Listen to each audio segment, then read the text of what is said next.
Question-réponse, nous y sommes avec l'apôtre Richard Fila Saint-Eudes de la mission évangélique L'œuvre de Dieu. Bonjour. Bonjour, mon frère. Alors, apôtre, vous passez ici dans Studio 210 et notamment dans Questions-réponses depuis un moment. On peut dire bientôt, on est au-delà peut-être de 6 ou 7 émissions, on a déjà là à un mois. Et vous parlez, depuis que vous êtes arrivé, vous parlez euh, des concepts de tous les jours, mais pas toujours usuels, euh, autant dans le jargon et dans le contexte chrétien. Vous parlez de la largeur, de la longueur, de la profondeur, de la hauteur. Vous parlez de supériorité. Et aujourd'hui, le thème, c'est d'une dimension à une autre. Thème aussi qu'on peut reformuler par synergie de dimensions. On aimerait comprendre un peu lorsque l'apôtre Richard Fila Saint-Eudes nous parle de largeur, longueur, profondeur, supériorité. Qu'est-ce qu'il en est concrètement? Merci. Il est question juste de démystifier, d'expliquer ce que la Bible nous présente comme une des manières pour Dieu ou de Dieu de fonctionner. Nous avons un texte de base à cet effet, Éphésiens 3, verset 17 jusqu'en bas, où l'on nous présente l'amour de Dieu à connaître dans ces 4 dimensions. Le mot dimension, s'il n'est pas biblique, c'est le concept qu'il est, tout comme on trouve d'autres mots dans la Bible, comme scène, comme voilà, ailleurs. Il y a le concept de ces 4 dimensions, c'est Dieu qui parle de la largeur, de la longueur, de la profondeur et de la hauteur. Alors nous, en tant qu'enseignants de la parole de Dieu, nous avons aussi le devoir, comme j'ai dit, de démystifier, de révéler certains codes tels que là, il est difficile, il n'est pas laissé à la portée de tout le monde de lire ce passage et de comprendre. C'est à nous de faire preuve d'exégèse pour expliquer au monde et au peuple de Dieu les mystères de Dieu. Donc l'amour est un grand mystère, comme le reconnaît l'apôtre Paul. Donc nous venons pour en même temps célébrer l'amour de Dieu qui est, comme l'élève lui-même l'apôtre Paul, connaître l'amour de Christ surpasse toute autre connaissance. Donc la connaissance de l'amour de Dieu pour nous est la plus importante. Donc nous devons la révéler dans sa largeur, comme dit la Bible, dans sa longueur, dans sa profondeur et dans sa hauteur. Alors lorsque nous connaissons l'amour de Dieu, nous connaissons Dieu, sa puissance, sa volonté, son plan. Alors c'est pourquoi nous avons choisi, ce n'est pas un langage que nous avons imaginé où les sages de ce monde pourraient s'approprier. Non, c'est le langage de Dieu. Nous sommes là dans le jargon biblique, Paul l'a dit, un langage spirituel pour des hommes spirituels. Ce n'est pas une sagesse de ce siècle, mais ce sont des choses que Dieu a mises à la disposition de ceux qui l'aiment. Il a révélé à ses serviteurs. Ouais. Vous nous rappelez le passage Éphésiens? Éphésiens chapitre 3, versets 17 et 18. Voilà. D'accord, ok. Merci beaucoup, pasteur. Mais apôtre, je suis un peu habitué, Ça apôtre, m'est égal.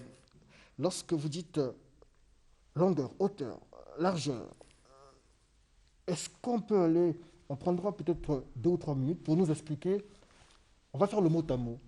Longueur c'est quoi, largeur c'est quoi, hauteur c'est quoi?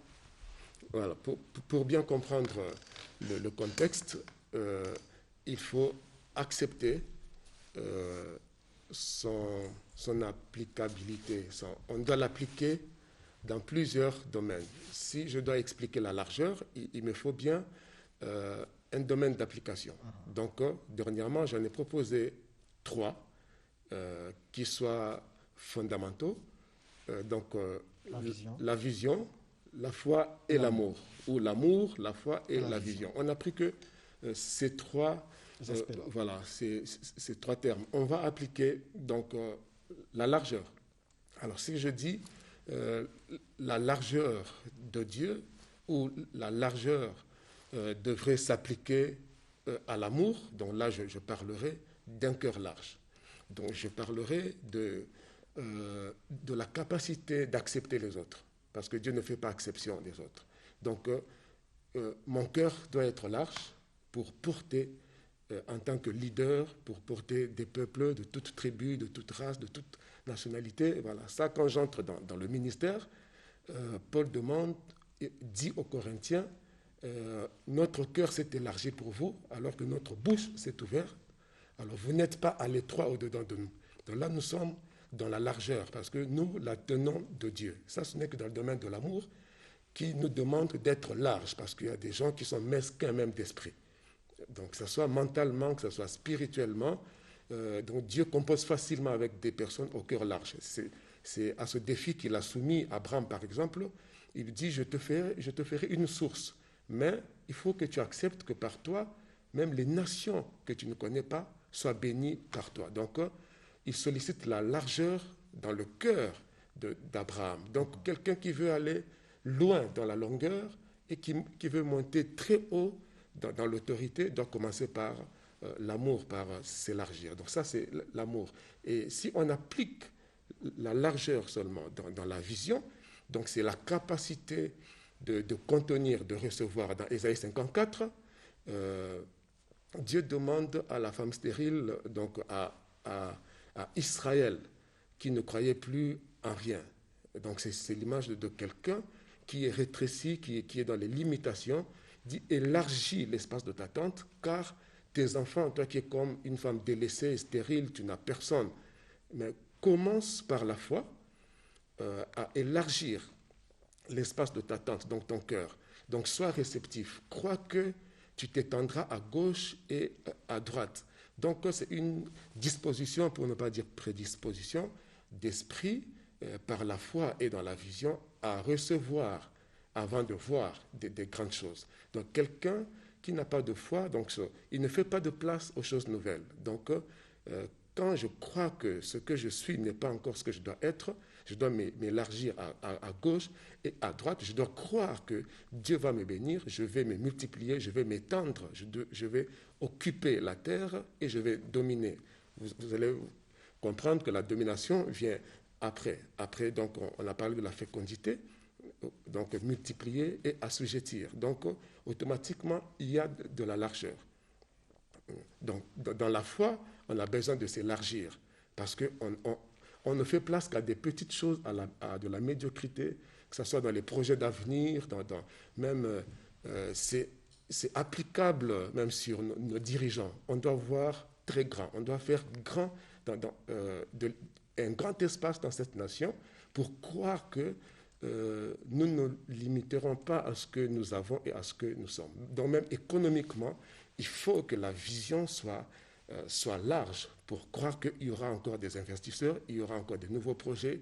Donc c'est au niveau de la foi qu'on doit s'élargir. Dans la vision, c'est la même chose, parce que la foi est tellement liée à la vision, parce que la foi, la vision, c'est le regard de la foi.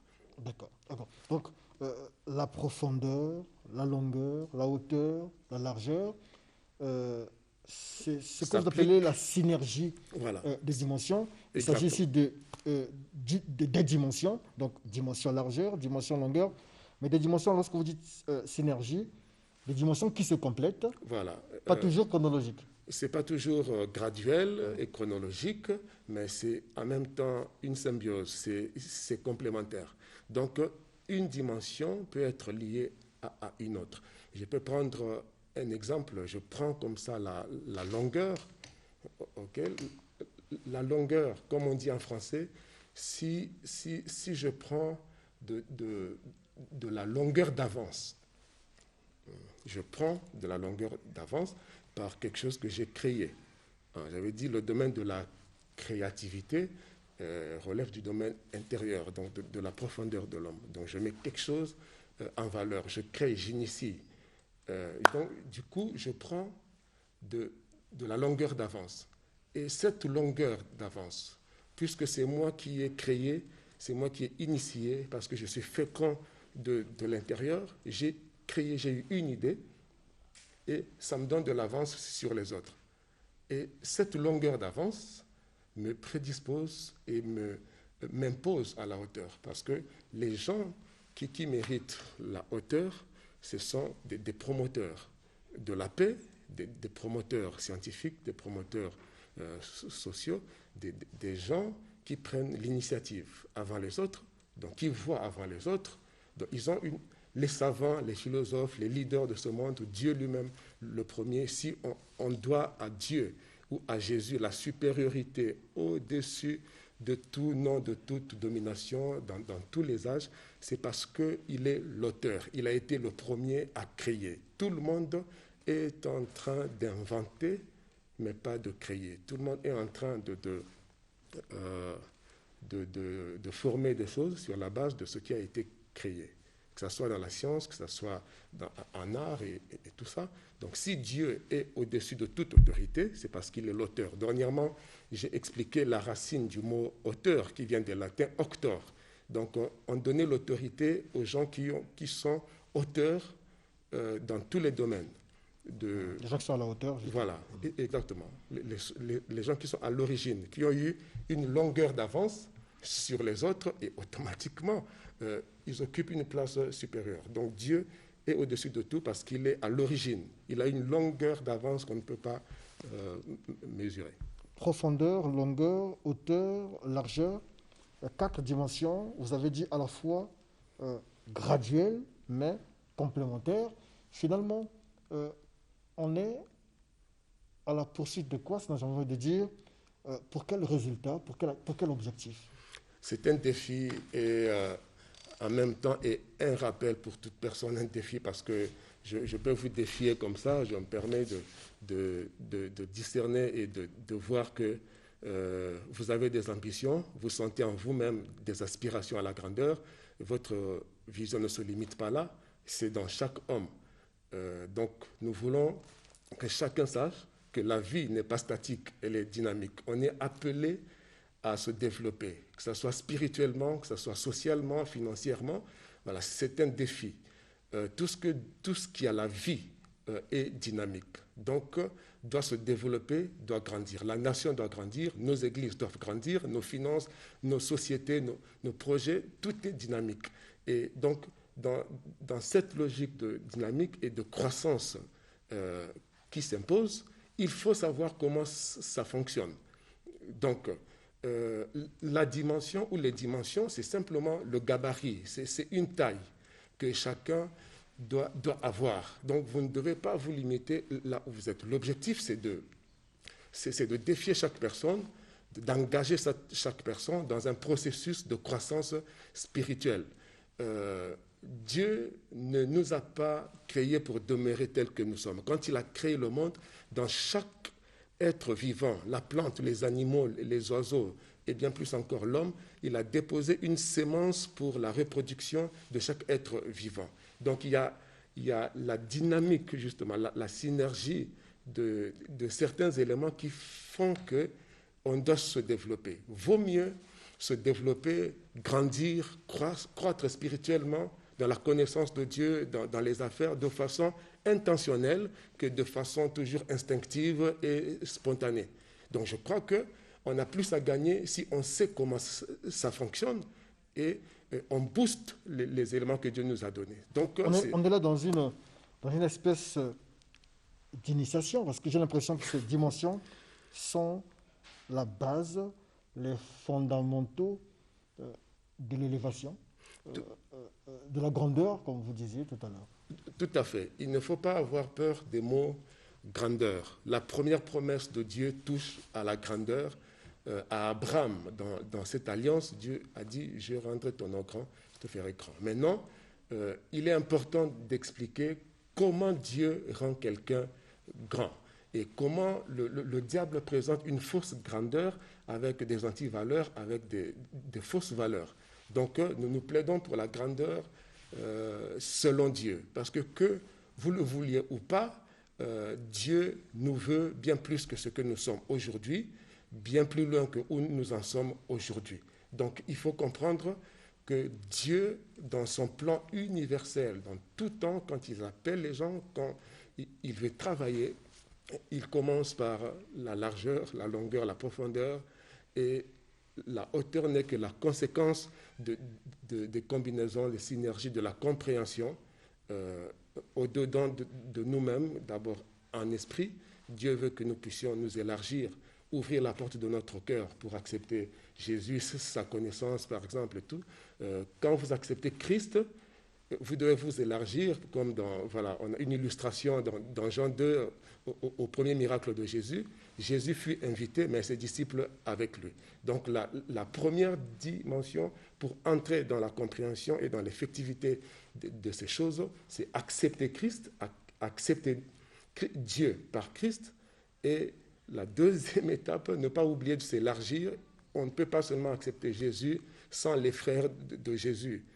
Okay? Donc, la communion fraternelle, c'est s'élargir, avoir une vision large de l'amour de Dieu, et tout commence donc par là. Donc, il faut s'élargir et faire de la place aux autres avant d'aller plus loin dans la découverte d'autres dimensions.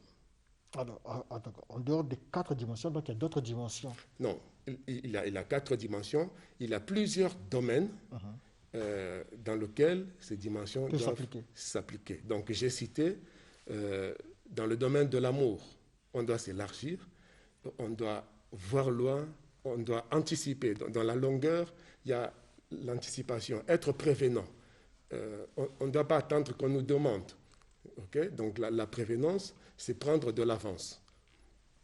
C'est prévenir. Donc, lorsqu'on aime, on est prévenant. Lorsqu'on parle de grandeur, oui, on revient sur ce mot grandeur, est-ce qu'on reste simplement dans le prisme, dans le contexte spirituel, ou ça englobe aussi la grandeur matérielle, on parle de la prospérité, etc., toutes ces choses-là.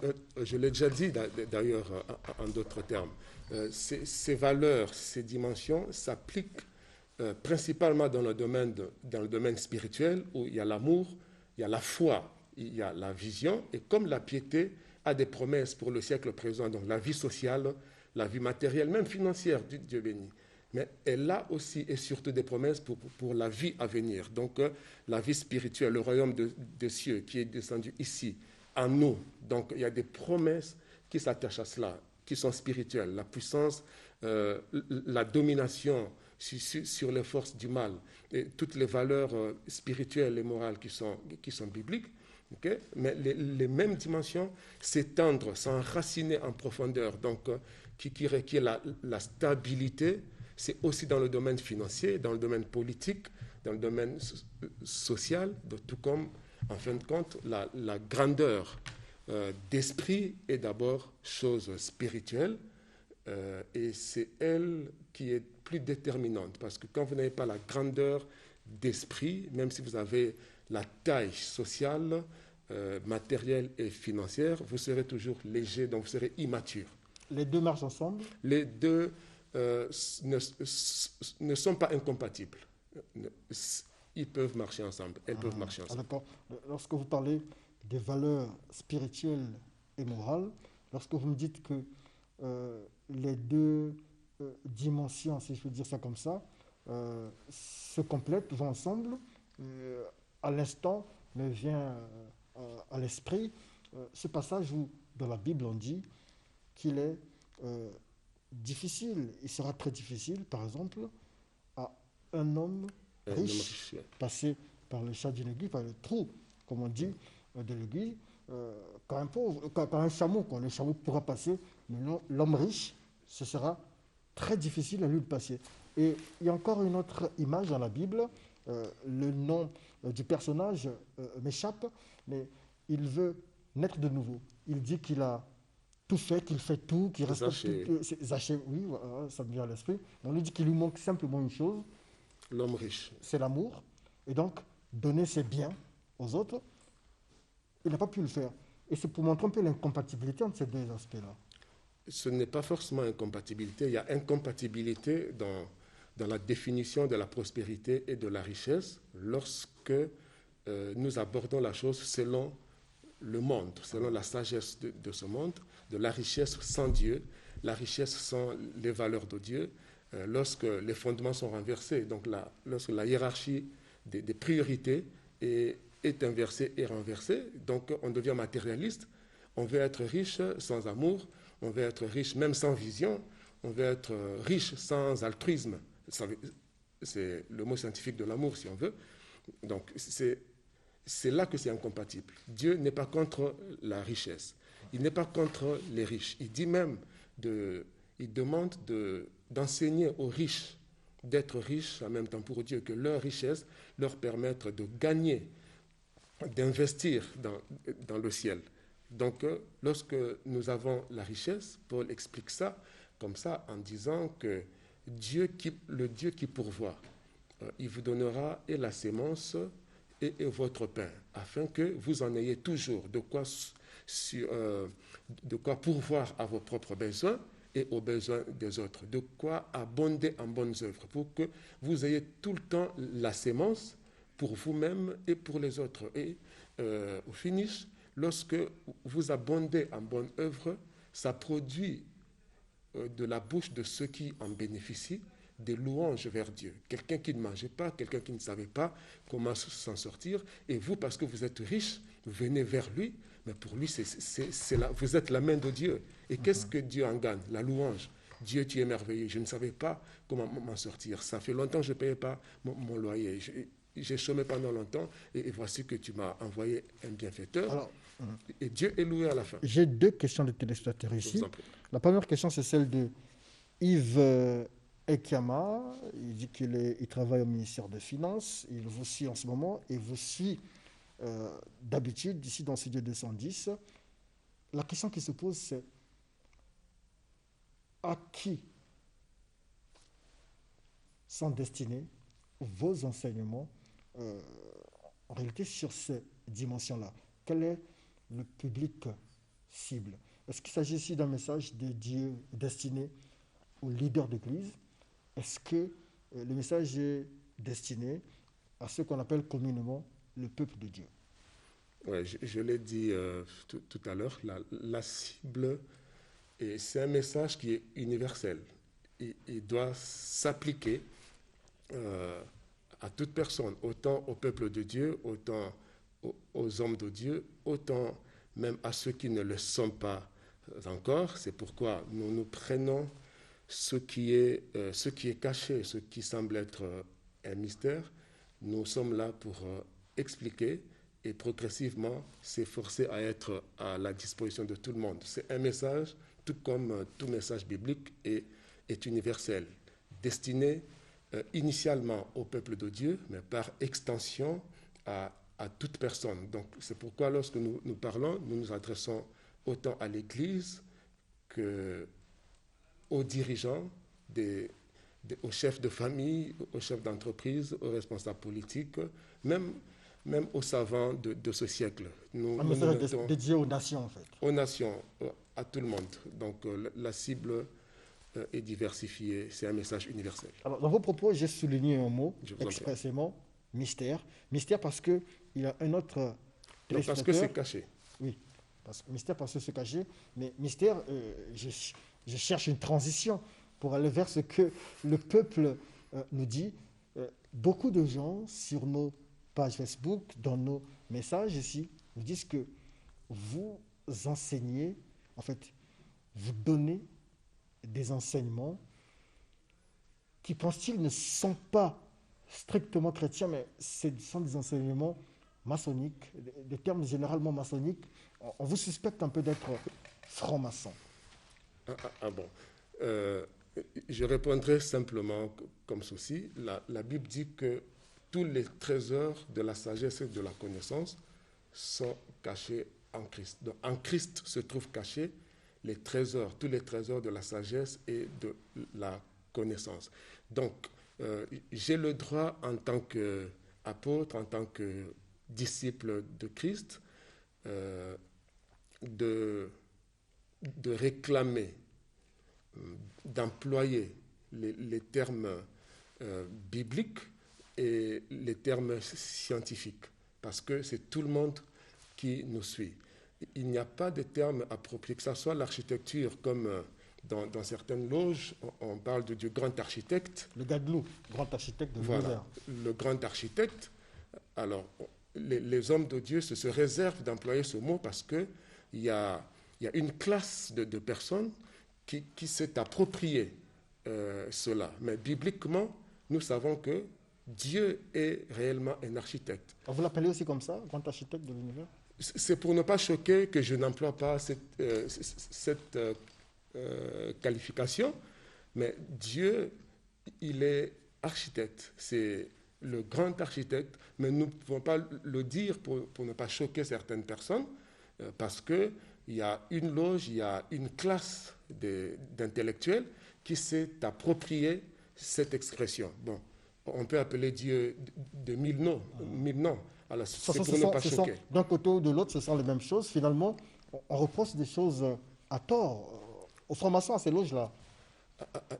Non, on n'a pas la même définition. On n'a pas la même définition. On parle la même langue, deux fois le même langage, mais pour ne pas dire la même chose et ne pas désigner la même personne. Je ne suis pas sûr que je sers le même Dieu qu'un franc-maçon. Un franc-maçon est libre d'invoquer son Dieu, de servir son Dieu. Même de l'appeler comme il veut. De l'appeler comme il veut. Alors, si il appelle son Dieu du même nom que moi, j'appelle le mien, ça ne m'empêche pas, moi, d'appeler mon Dieu de ce nom-là, parce qu'un franc-maçon a adoré son Dieu avec... Alors, moi, je sais que mon Dieu a posé des fondements pour l'adorer. Il a tracé un chemin qui est Jésus. Quiconque ne reçoit pas Jésus en tant que fils, en tant que tel, n'a pas Dieu. Donc j'ai des raisons pour ne pas être de l'autre côté. Mais j'ai le devoir de respecter chacun dans sa foi, dans sa confession. Voilà. Mais les termes que nous employons relèvent de la parole de Dieu, relèvent de la sagesse de Dieu. On ne peut pas s'empêcher de les employer parce que dans l'autre monde, il y a des gens qui les emploient. Non. Donc l'apôtre Paul avait un jargon, avait un langage qui était deux fois difficile. Deux fois, ça ne relève que de la structure mentale. On est structuré différemment et intellectuellement aussi. Donc chacun s'exprime selon sa structure mentale, selon que Dieu l'a fait de l'intérieur. Et nous nous efforçons à être à la disposition et à la portée de tout le monde. Donc, supporter notre langage et nous ferons un effort pour être accessible. Merci beaucoup. Je rappelle à nos téléspectateurs et surtout pour ceux qui nous rejoignent à l'instant, je recevais l'apôtre Richard Fila Saint-Eude de la mission évangélique L'œuvre de Dieu. Avec lui, nous avons eu pour thème d'une dimension à une autre, mais aussi reformulé par synergie de dimensions, 4 dimensions essentiellement, la largeur, la hauteur, la longueur, la profondeur, des dimensions, a-t-il dit, qui sont à la fois graduelles et complémentaires, mais qui vont vers un seul objectif, la grandeur. C'est bien cela. Apôtre, les références de mission évangélique, l'œuvre de Dieu, peut-être aussi pour ceux qui aimeraient être en contact avec vous pour développer davantage ces questions. Ok. La Rindolo à l'arrêt Mangué, nous sommes à Talangaï, donc au coin de la rue Saint-Paul. C'est le numéro 100.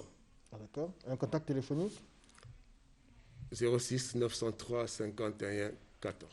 D'accord. Merci beaucoup. Le plaisir a été le nôtre de vous recevoir sur ce plateau. Et prochainement, certainement que nous vous recevrons aussi. Studio 210 continue.